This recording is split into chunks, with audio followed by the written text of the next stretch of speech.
Welcome to Recently Logged, an audio stream discussing what the film bros are watching these days.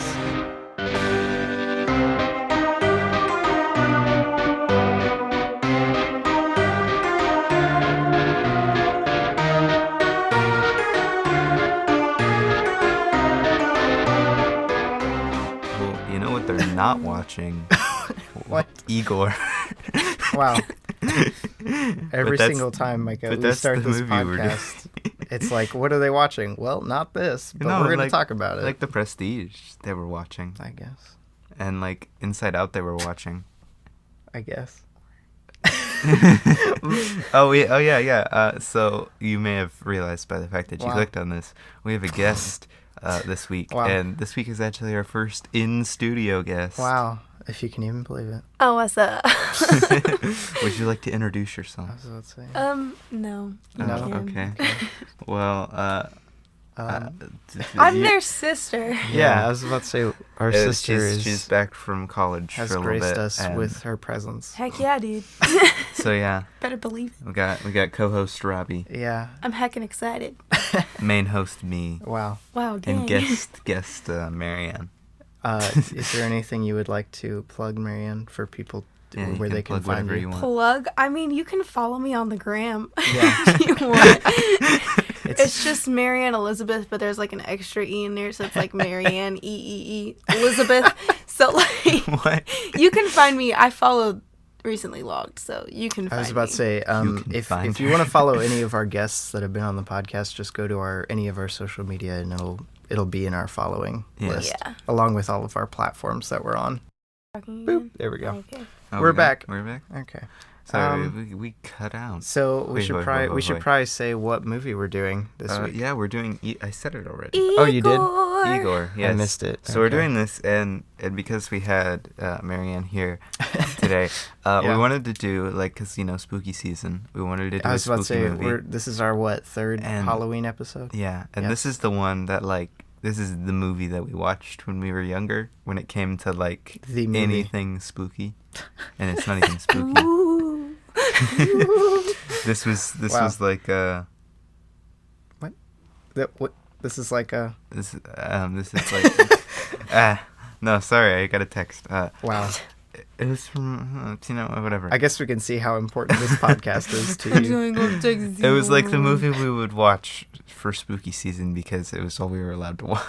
Yeah, well, we were also like 5, so Yeah. I mean. Yeah. I mean, this was edgy enough. It has mild language. It does. I can't even believe it. I can't even believe we were allowed to watch it. Luckily, we had TV Guardian. Don't you worry. Don't you worry, Grandma. Concerned listeners, don't be All right, afraid. so let's go over the basic facts of this thing. All right. So the title of this is Igor. Igor. It came out 2008. It is Oh, PG. so we weren't 5. What a joking movie. Or a joking year, I should say. It was 87 minutes. 2008. I would have been... how old would I have been? We got John Would've been Cusack 6. as Igor. 6. Ugh. We've John got Cusack? Yeah. We got Steve. I just lost how you pronounce this guy's last name. Buscemi. Buscemi or something like Yes. that. You know him. Randall. He voice acted so much. For you Monsters, Inc. fans, he's Randall. Yeah. And then, just a couple other names that I don't feel like mentioning. Couple other names. Dang, bro, they worked hard too. Like the main cast of the the director movie. was Tony Tony Leondis. Let me Leondis? see. Leondis. I don't know. Which Leondis. unfortunately, Yeah. he directed The Emoji Movie. the Emoji Movie, which is just very unfortunate. He was also one of the writers, along with Chris McKenna. McKenna, yeah. What did Chris? What? What has Chris McKenna wrote? Written. Oh wow, my phone has just decided not to load. Sweet potatoes.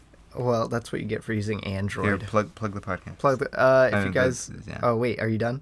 No, go. Oh, plug. okay. If you guys want to follow us, you can find us on Twitter, Instagram, Facebook, I'm and... saying the email, man. Oh, Gotta yeah, plug the and if you email. want to send in movie suggestions, you can email us at partingtonrl@gmail.com. There you go. Wow, we were That's very good. PODDINGTONRL Dang. @gmail. He's Oh, got it's like Paddington, but Poddington. Yeah. Yeah, Yeah. He's got an interesting. So What? Chris McKellen. Oh, Chris McKenna. Or Chris McKellen. Chris McKenna or whatever wrote Igor, a couple episodes of the Mindy Project. The Lego Batman movie? But he wrote the Lego Batman movie, Spider-Man Homecoming, Jumanji, Welcome to the Jungle, Ant-Man and the Wasp, and Spider-Man Far From Home. Wow. And he's writing the sequel for Spider-Man Far From Home. I feel like I knew he was the screenwriter. I just forgotten. He wrote all of those iconic movies, and then he wrote Igor. Wait. What did he wrote? Episodes of Community. Igor was his first. That explains a lot. Some episodes of Community, The Mindy Project, and American Dad. Dang. So he's got a lot of writing credits. Yeah.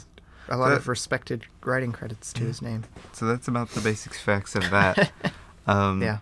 Okay. Dang, this chair creaked. Am I really that fat? No, that's a creaky chair. All of the chairs creak. So they always creak when it's spooky let's go into the general thoughts. Marianne, what are your general thoughts? General thoughts on Igor, Marianne. Go. My general thoughts on Igor. Talk louder. I think. Okay. Wow. I mean, it's for sure a classic for me. I know a lot of people probably have no idea what this movie is, and you'll have to pardon my voice because it's cold. Oh, yeah. It is cold.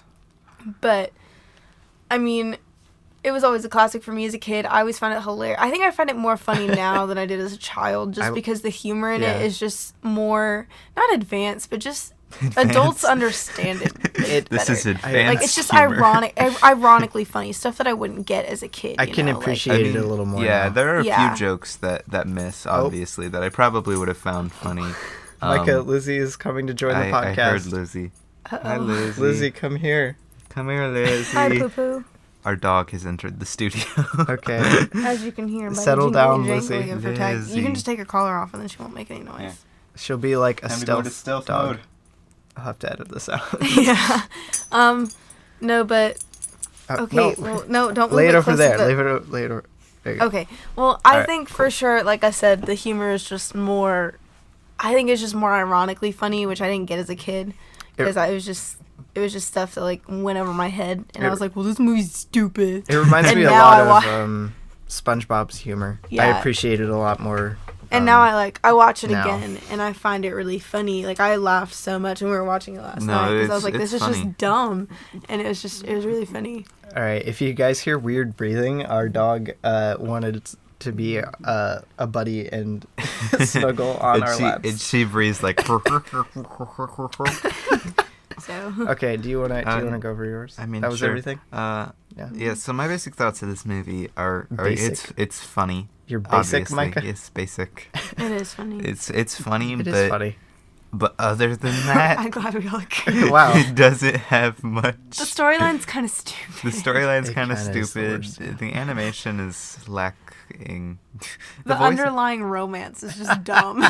Yeah, right? The romance plot of this movie. But the voice acting's good. So that's something. True. Oh yeah, for sure. The voice acting is good. The casting was really good. You got I think probably one of the best versions of The Sun Will Come Out Tomorrow ever put to screen. Wow. Or Broadway. Wow. It transcends all other cinema. Well, there you go. Is that it? Yeah, that's it. That's all I got for basic thoughts. It is hilarious to me how I think this movie only nails, like, I guess a couple things. Probably the comedy and the character design are both... the character designs are actually really good for this. Oh, I forgot to mention, in its basic facts, this was nominated for one award, believe it or not, and it was for Eva's design. It was nominated for best animated character design. Yeah, if you guys haven't seen a picture of it, didn't win though. No. What else was I gonna say? Oh yeah, the comedy. I think without Scamper and Brain, it would be very undeveloped. Man, without the two of them, the movie would be nothing. It would drag a lot. It would be very, very boring. But outside of that, I think everything else is just either mediocre to bad, which is unfortunate. But it's still fun to watch because it's funny for most of the time. And we're all a little biased about this. Yeah, I was about to say this is. We grew up with this movie. Yeah. We grew up watching this like a lot of times. I'm not saying film critics are gonna find this like humorous, but like we do. So I rated this 2.5 stars. Wow. which I think was a little generous. 2.5 out of 5, Micah. Yeah. What did you rate it, Remy? Just 2 stars. You just rated it 2. So yeah. What did you rate it, Marianne? I don't rate movies because I like all. She doesn't have a letterbox. I'm kidding. I don't like all things. That I was about to say that's a bold statement right there. I like a lot of things that I watch, and I feel like all of these people on Letterboxd are gonna judge me for giving movies like, I don't know. No, honestly. Like 5 stars, and yeah, they're gonna be like, bro, what the freak? And I'm gonna be like, I don't know, I just liked it. I have 28 5-star movies and like. I thought you had 32. Something like that. I don't know. I've got a lot of 5-star movies, a lot of 4.5, and a lot of 4, which is a lot. I rate stuff a lot higher than most people, but I'm okay with that. I have 23. I've watched a lot of movies, like a lot of movies. That's true. Probably. I don't want to say more than the boys had. I've just watched different movies than the boys have. Because we've watched a lot of movies without her at this point. That's true. Yeah. I was about to say, since she moved away, we have been watching a lot more movies. A lot of different movies too. I just watched a lot of different movies. Like I enjoy rom-coms and like. Yeah. I enjoy action movies and stuff too, but like stupid ones like Dumb and Dumber is hilarious to me. Like just stuff like that was. I want to watch Dumb and Dumber sometime. And so like. My family obviously doesn't really watch those movies just because... I wish we did. I find them funny. But so I just don't have a letterbox just because I don't feel like taking the time. I don't really have the time to like sit there. It's like it's something that's like... You spend like a whole day putting in all of the movies you watch like the first day you get it, and then after that... to do it. Yeah. And like you gotta always remember to log a movie after you watch it. There are lots of people I follow who watch movies and don't log them. I don't know. It's just it's a commitment. It's whatever. Yeah. I really enjoy it. I don't think anyone's going to be offended that I'm not on the No, I was about to say. But if I had to rate this movie... Out of 5? I would probably give it... Out of 5. Let's think. I would probably give it like... Probably 2.5, 3 stars. Yeah. It really isn't that great. That makes sense, yeah. Like, if you think about it. It's like, kind of a sucky movie. Like I said, a lot of any part where it's not leaning into... comedy aspect, it's just kind of boring and really tedious to get through. But I mean, they throw enough comedy in there that it keeps you entertained. It's still an entertaining movie. I would watch it again. And they have enough that even the comedy that doesn't hit 100%, you just kind of forget about it for the most part. I think it's funny for me because like it's because of like the whole feel of the movie of it being like evil and everything. Like a lot of the humor is like self-deprecating and like really dark at times, and I just kind of find that kind of stuff. She's killing blind orphans. Right. I mean that's evil, which is great, but still. Blind orphans. Yeah, like I think it's really funny. Yeah. To me, like I don't think it would be as funny if the humor wasn't like as dark and stupid as it is. Yeah. Yeah. I wish the whole screenplay was as smart as a lot of the humor was. Because it's written a very, what is it, paint by the numbers? I feel like they kind of rushed the script a lot. I feel like it could have been developed a lot more than it was. I think especially because it's, marketed towards kids and such, I feel like they wanted to keep it close to an hour. It's 87 minutes, so that's not very long at all. Yeah, it was just, like, I feel like the concept, if taken and given to the right people, could have been made a whole lot better than it was. One thing I wish that would have helped the movie quite a bit, actually, is if they had... I don't know how they would have done it specifically, but if they would have cut out a lot of the king destroying the city kind of subplot thing. Yeah, that was kind of dumb. That was kind of... It really has nothing to do with Igor at all, and they just kind of insert it in there so it can be sunny at the end. Yeah, I was gonna say, it just really has to do with the end when it's sunny. When it's sunny, it doesn't even have any relevance to the fact that, the king is not the king. He wasn't the king anyway at that point. What's his face had already, cooed. It was kind of... I think I said this after we finished watching it last night. I think I said it was kind of similar to that unused plot twist in Nightmare Before Christmas, where it was just kind of there for the sake of being a plot twist. So we watched a bunch of extras for Nightmare Before Christmas while preparing for the episode that we did last time, which you can go listen to. Wow. And at one point they were talking about different deleted scenes, and this one was a storyboard for something, a twist I was about to say, that they cut out. Storyboarded in, and it was the mad scientist from it. Was going to at the end Schadenfreude? at the end when they pulled the cord, like the thread of Oogie Boogie. Instead of there being a bunch of bugs, it was going to be him. And, like, controlling the suit. And I mean, it's a twist, but it doesn't mean any. It doesn't add anything. Yeah. I think for me, when I was a kid, the plot twist was a lot more significant than watching it now. Like, when I was a kid, I was like, oh my God, he's controlling the world. But, like, now I'm like, okay, and, like, I was about to say, it's relevant because something they could have done. They could have just sent, like, one of the side characters off and just had it been, like, an off joke that they accidentally bump into it or something and it turns off. Right. Like, they didn't have to dedicate as much time as they did I feel like they did it sloppily just because they needed a reason for them to all not be farmers. I feel like they needed it to be, like, yeah, and I feel like they needed some, like, sort of grand sacrifice at the end, like, that Igor had to make, you know, like, he wasn't just going after Eva just to go after Eva, like, there had to be, like, a risk factor there, I guess. They did it to add stakes, and it just really didn't pay off very well. Well, what were we going to go into next? That was a very long general thoughts. Well, we kind of went into our main thoughts there, but okay. I feel like when you have a live guest, your podcast is going to be a little bit longer than... Yeah. Oh, yes. No, for Luke, unedited was like... an hour and a half, an hour and a half, which they're usually like 45-minute episodes. I ended up cutting a lot of that out. But it still ended up being over an hour. But, questions. So, unless you guys have one that you think of specifically, I'm just going to ask the one we always ask. Okay. You can do that. I didn't have anything. All right. Well, while we are answering this, try to think of some more because we're unprepared. S'more. What is your favorite scene or sequence? We're going to go to Marianne. Scene or sequence? You know, I was thinking about that while we were watching the movie. And, dang, I really like... I'm a big sucker for character development. Like, always. Like, watching characters turn from, like, sucky people into, like, really nice people for me is, like, a really big deal. But I really like the entire sequence of when they're, like, getting Eva ready to, like, be Annie. That is a good... Where, like, Scamper and Brain and Igor are all, like, working to, like, make her costume, get her hair right, like, all that kind of stuff. Like, just to that me montage? I just think it's really fun. And I really like the song that's behind it. I don't know what it's called. I don't remember. Like this has a great soundtrack, I will say.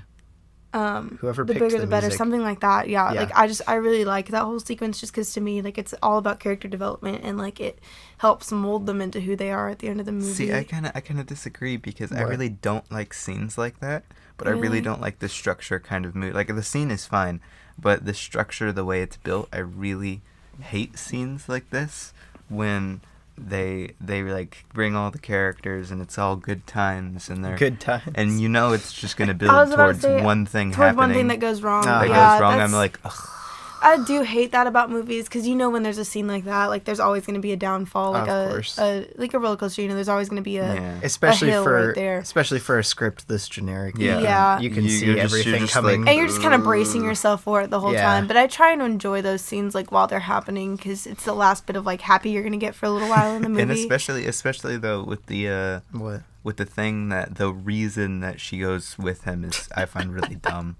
Oh yeah. Wait, like Heidi kissing Igor. Oh yeah. Well, I mean, she was jealous. Like she fell in love with Igor, and Igor fell in love with her. No, she didn't fall in love with her. But she thought that he did. Yeah, I know, but like I'm just saying, it was kind of dumb. In her mind, like that's what was happening. Okay. Yeah, but like, come on, Igor, can't you like duck? Are you not stronger than Heidi? I mean, Heidi's a big woman. That's true. Igor's a tiny Igor. Heidi's a big woman. But what about you, Robbie? What's your favorite? My scene favorite or scene? sequence? It's gotta be between I think it was gonna be between Marianne's, which I don't want to just repeat it, so I'm probably gonna pick the entire intro to the movie. Yeah, I was thinking like about that first opening. Those are my two. Yeah, I think that's like the perfect like that part of the screenplay is probably the most perfect part of it. Because it introduces everything very efficiently and very... in a funny way. In a very entertaining way. One of the best uses of voiceover you can probably get, because oftentimes voiceover, like in Ready Player One, is trash. I will say, if you guys want another good example of voiceover being used a lot, like, correctly, go watch Sunset Boulevard. I watched it for the first time, like, this week, and I really loved it. It's very good. Yeah, no, I think for me the opening sequence definitely, and then that one scene where they're like getting her ready to be Annie. I was about to say, two favorite. The opening scene establishes everything about the world you need to know very, very quickly. I'm trying to think because I remember correctly. Great. I actually got goosebumps in one scene, and I'm trying to remember what the scene is. You don't remember what it was? Honestly, I'm one of those people, like, not to interrupt you, Micah, but like while you're thinking, I'm gonna say this. Yeah.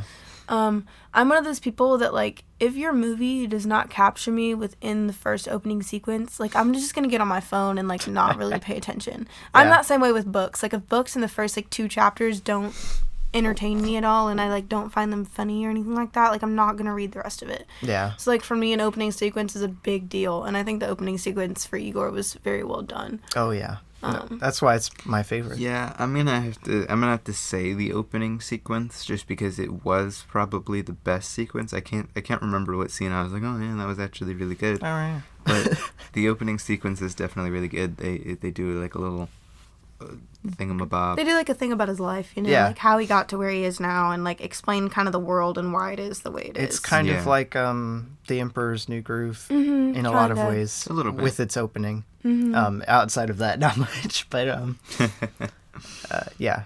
That movie is a classic. What about you, Micah? You said the opening. I said the opening. Okay, yeah, that's a good one. Here's a question. Unless you guys have one. Okay. I was asking you guys to think of questions. I can ask one after you. I don't care. But what do you think of the antagonists in this? Dr. Schadenfreude, and would you consider the king an antagonist? Yeah, I feel like he was kind of a sub-antagonist. He's like a mini antagonist. He works more as a plot device than anything. He really is more of a plot I feel like device, Schadenfreude, I just don't like him a lot. Like, I feel like he's a good antagonist, don't get me wrong, but I feel like he just got, like, annoying at times. Oh, yes. He can be very obnoxious while watching. And so, like, I was watching it, and I was like, bro, just shut up. Like, why are you still talking? And so that was my big thing with him. But, like, as an antagonist, like, he was good. Like, he did his job well, I guess. Yeah, I think more especially including all the antagonists I was thinking of was him, whatever the actual name of the person who's Heidi and what's-her-face. Oh, Jacqueline. And then, I mean, the king isn't really... stupid. But Jacqueline is just really dumb. Yeah, she's I the find psycho her girlfriend. So you know? annoying. You gotta have the psycho girlfriend though if you're gonna have like a. Yeah, if you have an antagonist like that, you need a psycho girlfriend. But I'm just saying, she's annoying. Oh yes, she is. I don't find him too annoying. I think all of the scenes with him in it were actually the scenes I got on my phone the most. I think. I think what makes me, there's just something about him that also makes me super uncomfortable. Like, as a female, like, his interactions between him and Jacqueline just make me super, super uncomfortable. Bro, and I'm like, I think it makes everybody uncomfortable. I was like, how did I watch this as a child? Like, what is happening right now? No, the first scene with him in it, I was like, what the heck? We were like, allowed to watch this as a child? There's, like, one scene where she's, like, stroking his face, and she's like, is Daddy still mad at me? And I'm like, ew, this is disgusting. Right? Like, please turn this off. Luckily, the scenes after that aren't like that. Yeah, like it's just like I think every interaction with him in the movie just makes me very uncomfortable, and I think that's why I don't care for him as an antagonist. Yeah, like at some point, an antagonist making you uncomfortable can be fine. Yeah, but they don't play him up like he's supposed to make everybody uncomfortable. Like they don't make him. Everyone's that way. supposed They make to love him likable. Yeah, like they make him likable to all the people. If they made him more fun to watch during the movie, then I would love his character. He's not an engaging villain. He doesn't really pose any threat to anybody. Except for Igor. Well, not even Igor. Not even Igor at times. Yeah, like, that's the thing that makes him... he's more of a joke, but he's not played as a joke. Yeah. Which is the he's problem. He's played as, like, the big old bad guy, and he's really not. Like, the only thing that he really does that affects Igor is, like, trying to kill him once. Which didn't really do much. And then, like, he was just trying to steal the invention. Like, that was literally it. Thing. And like making him I wish they pretty would much pathetic. I wish they would have made him more lighthearted and less dramatic than he was. Very dramatic. He's a huge drama queen. Yes. So if they would have made him more funny. If they would have made they could have gone different directions with it. Yeah. If they would have made him more like actually an antagonist, more pursuing and more actually threatening to anybody, more immediately threatening to. Then they could have kept him how he was if they changed. I mean, a little bit, but if they went more lighthearted, with him. It's just, For me, this is going to kind of transition into another question. I don't know if you guys are ready for that. No, it's fine. Yeah. But for me, the sub-characters are what made this movie.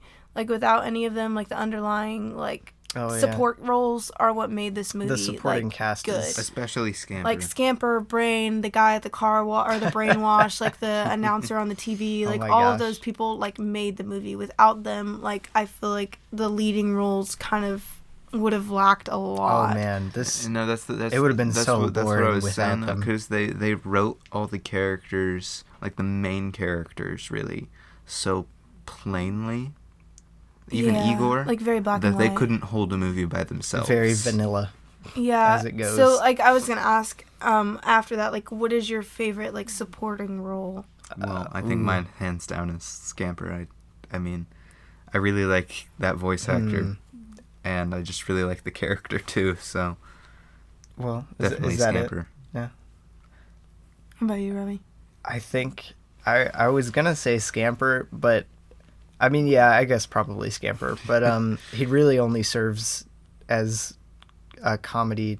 He saves them at the end. Yeah, but he serves as a plot device and a comedic lightning to it. Yeah. That's about it. So I mean, but that's fine, I guess, with the script they have at the moment. If they were to change it, I wish they would have added something to him. Yeah, a little more. Brain or Brian exactly. is no more in depth than he is. Yeah, no. Neither of the two main side characters are very developed that much. But yeah, no, I probably would say Scamper. I think I would say Scamper just because his humor to me is more funny. I think as a child, Brain's humor was more funny just because it was more dumb. But like as an adult, Brain gets on my nerves. And like definitely. I find him annoying. Yeah. Right, Brain gets annoying. I think Scamper for me is like more relatable now. Yeah. More relatable, Marianne. He hates his life and he's like, do we need to get help, Marianne? No, he's not like, I'm not saying like no. That's not what I'm saying. I'm just saying his humor like is more like I understand it more now than I get like Brain's humor. Bro, the time when his face blows up and you actually see inside of his head, I was like, wow, that's more graphic than I remember. That was pretty good.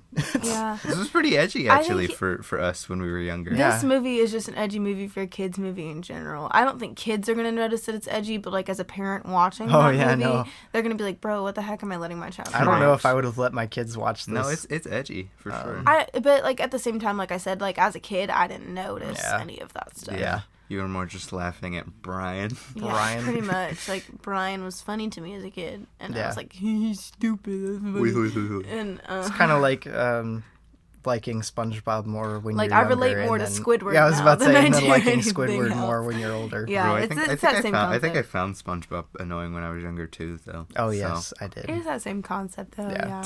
So that was my main question. What about you, Robbie? Do you have any? I have another question if Robbie doesn't have anything. I hadn't thought of one yet, so. All right, well, what do you think? What do you think of, and this really bothers me just because stuff like this bothers me in movies.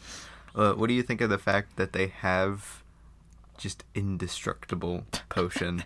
Like, they just give it to Eva and then she's just indestructible. Oh, I don't think that really bothers me that much just because it's the era that it is. Like, it's this dark thing where, scientists invent, these things. No, it's not that. It's that if they have it, why don't all the monsters use it? I think it's just they can use it on flesh. Like, Scamper is indestructible and so is Eva. So I think that's something that Igor created those. Yeah, Igor created and I don't think they can use it on themselves, and I don't think they can use it on, like, metal and things like that. Yeah, but what if you did, like, just coat your thing in a layer of skin? Ew.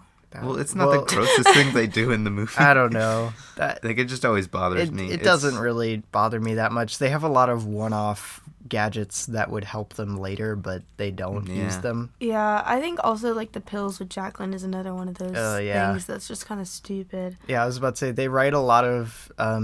just plot devices. They use a lot of plot devices in this, which is kind of lazy writing, but a lot of the screenplay is lazy. Interesting. It's interesting. Like this screenwriter having worked on some movies that I would actually qualify as pretty good. Oh yeah, like great cinema. Far From Home I really liked, and Homecoming's pretty good.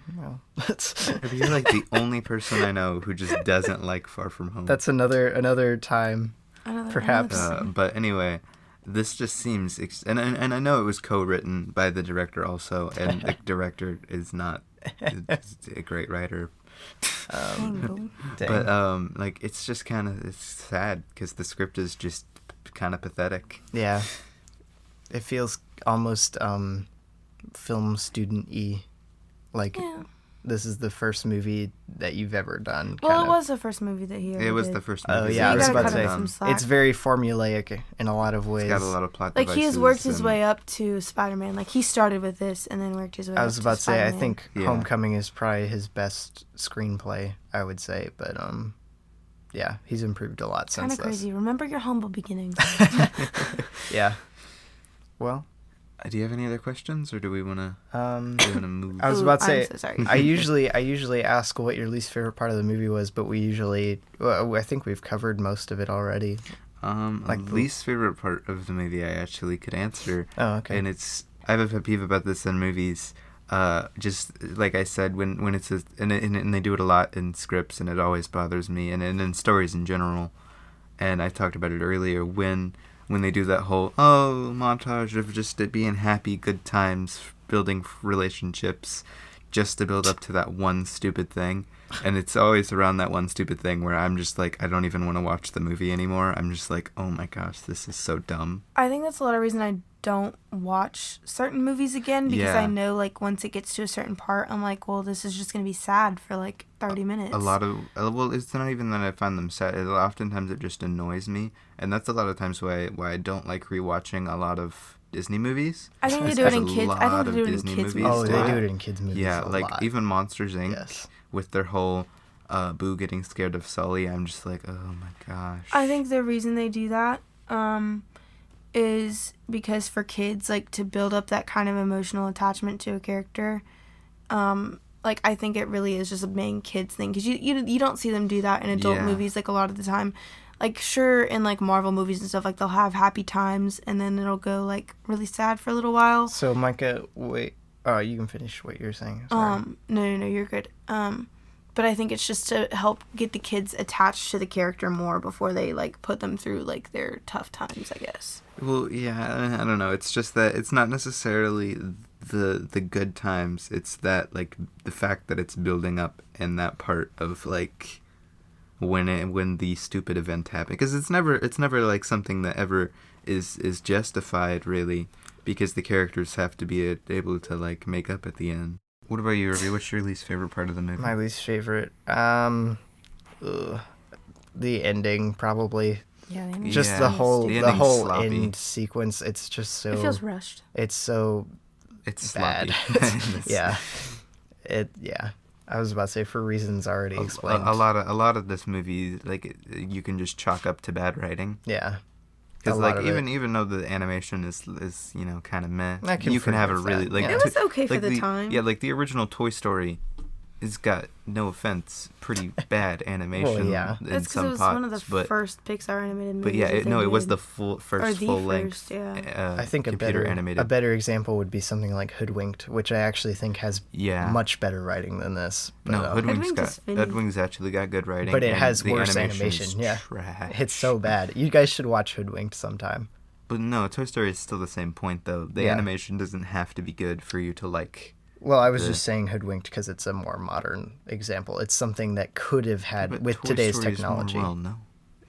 With today's technology, it could have looked better, but it didn't. And for Toy Story 4, one thing I feel like, and I don't want to get too much on this, I feel like they were just flexing their animation and not really the story I didn't like at all. We've got another bug friend in the studio this week. Which one is that? There's a beetle. It's a beetle. It's not as scary this time. Oh, he's behind. He's over there. Oh, it's just one of those little... Yeah, I was about to say it's just a little beetle. We've had several. We had a silverfish. You don't have to kill it.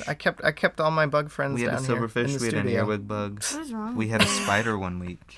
Yeah, we did it. Yeah, it kept coming closer as we were recording. I was like, so oh no. that beetle, I swear I'll throw the dog at it. But yeah, what was I saying? It was about Lizzie is napping. Toy Story 4. Yes. It's a different time. I'm sure we'll do it on the podcast at some point when it actually, like, we own it or something. How's Disney Plus, it might have it on it when it comes out.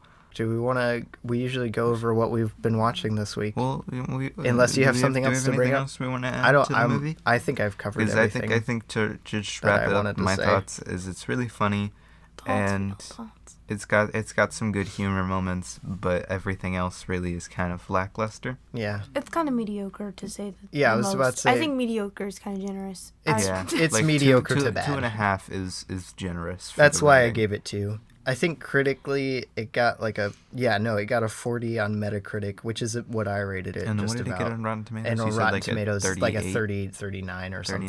Something like that. But is Rotten Tomatoes really that reliable? No, not necessarily. That's just what critics think of it. So. I was about to say it's about my opinion on it. It's not like an absolute train wreck of a failure. Not at all. But it's enjoyable, but it's kind of lackluster a lot of the time. Yeah. Like I said, if you remove the supporting roles and you remove some of the humor that comes with the supporting roles, there's really no movie left. If you take out even if you just take out Brain and Scamper, they really are the whole comic relief of the movie. Like there is no real humor outside of them. There's a couple jokes that Igor makes, but outside of that, there's a few jokes, but it's really kind of just dull and lifeless outside of that. Yeah. But it's a fun movie. Go watch it. Watch it with your kids. Yeah, you should watch it sometime. even if you don't like. Friends. Well, how young are these kids? Watch it with your older kids. Watch it with your friends. Watch it with your family. Yeah. Go on a date. Watch Igor. I'm kidding. Watch Igor on a date. They might not go out with you again. Oh my gosh. If you don't really like them, then Could you imagine burn the popcorn? First date, you watch Igor. We're gonna watch Igor. Oh my gosh. Ew. That would be hilarious. I mean, I'd laugh. I would. Yeah, but just like certain parts. If they stay with you after that, it's true love.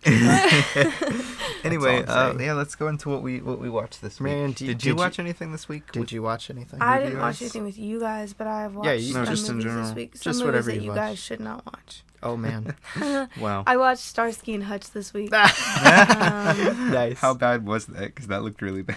Oh, it's really stupid. I was about to say, funny. It's got some not so great stuff. No, in it. I was about to say I thought about watching it, but then I looked it up what was in it. I'm like, I watched Starsky and Hutch this week with Dan.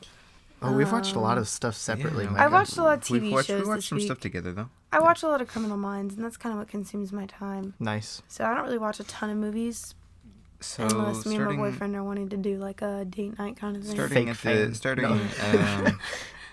Micah, just go to your diary. Well, this is my diary. That's your activity. You can see just movies on your diary.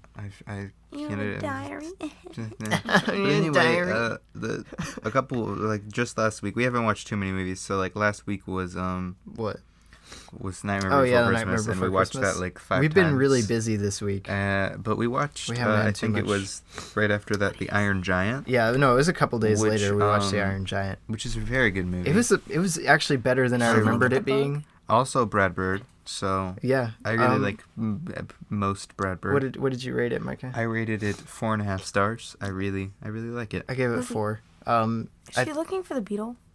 Maybe. I think she's hunting. It's just got a very my main problem with The Iron Giant, it's got a very ham-fisted yeah, but that's Brad Bird moral.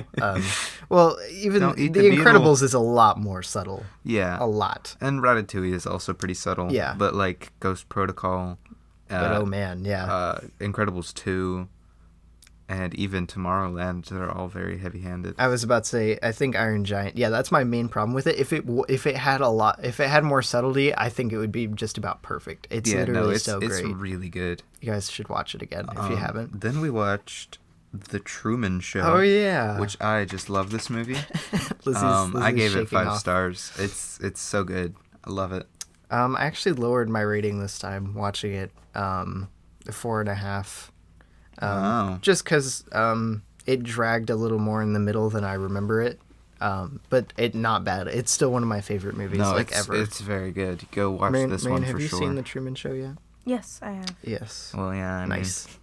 Our grandma even likes this movie, so. Wow. No, Truman Show is good. It's really weird.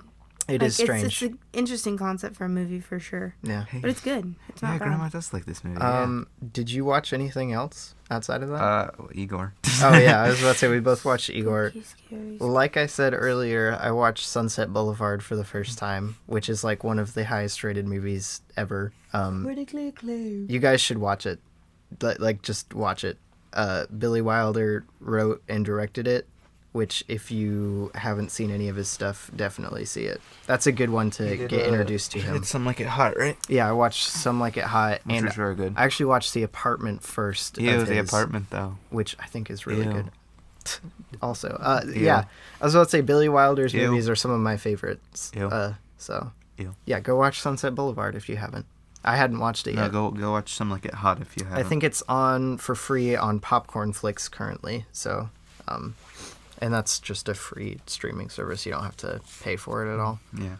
So, I think because nobody would pay for that movie. If you guys are watching this when it comes out, Igor should still be free on YouTube if you want to watch it. Yeah, no, it's free on like everything. Free on Vudu, free on YouTube. That's because it's a dumb movie that I don't care about. Plus, it's spooky season, so that's probably why it's free at the moment. No, it's great. I thoroughly enjoy it. I enjoy watching it. Even though it's dumb, I enjoy watching it. Yep. So I think that's about it. Unless there was something else we wanted to do. I was gonna try and find a quote so you can try and find a quote. A quote from the movie? A quote? Yeah, we usually do a quote at the beginning. I'm trying to think of a funny one. Oh. Lizzie, don't fall. Lizzie is doing like parkour while we're trying to record the podcast. Yeah, she'd be like that sometimes for real. Alrighty, Micah. What do you got? No, I said plug something. Oh, plug something? I was looking. You can also follow Recently Logged on Letterboxd at Recently Logged, of course. We only really post whenever we upload something new. And you can see me and Micah's lists on there on ranking all the movies we've done so far on the podcast. So that's pretty cool. Also, I was going to mention this. I don't know if I put the clip at the beginning of this or not, but you can now go to the website robbiegrayway.com and then put /recently-logged, and you can submit movie ideas and submit to be on the podcast there. You can also find all of our social media on that page too. We're kind of trying to make it the hub of like where you go if you want to send it to someone or something. And all of our platforms are on there as well. So yeah, robbiegrayway.com /recently. Wow, this is a long plug. Well, you were taking a while, so I was still going. Marianne, do you want to do it? I think my favorite quote in the whole movie that I find really funny it's at the end of the movie when all the blind orphans are going on the stage and Brain is in the back and he goes, "Ah, man, blind orphans get everything." Right, so. That was a pretty dead-on Brain impression. I think that quote's funny. So wait, just do it again for the microphone to end us off. All right. Aw, blind orphans get everything. Nice. That's it. That's it. Wow. And that's a wrap. Oh, it's a wrap.